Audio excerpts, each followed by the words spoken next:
So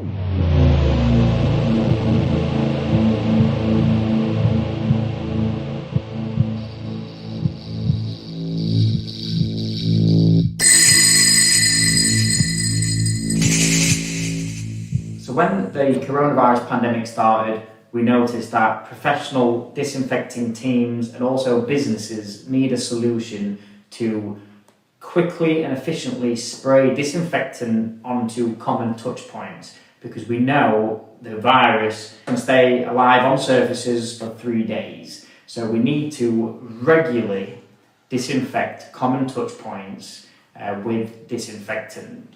Our engineers in our research and development department jumped to work very quickly, including myself, and we came up with a solution to help you in the fight against coronavirus.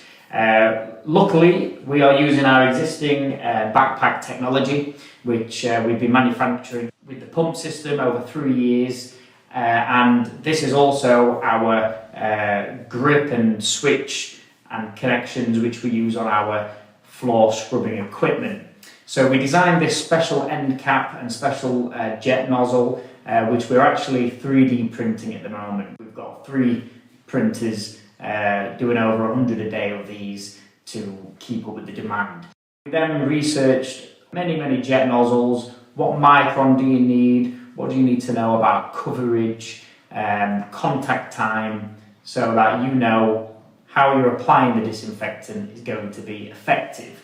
Something interesting what we found was everybody's asking what micron should I be spraying.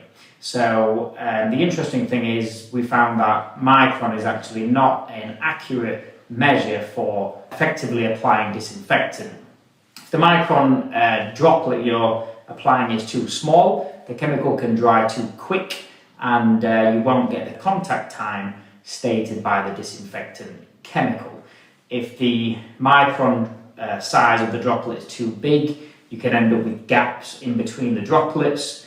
If there's a gap, then there could be a virus there and the contact point could be left at risk. Again, just think, if you see a droplet on the surface, then that means there are gaps in between the droplets, and gaps equals risk, because we're trying to kill a virus which does not move. It stays on the surface stationary and can live there for 3 days, and it takes one virus to infect a planet in 3 months, like we've seen with the coronavirus.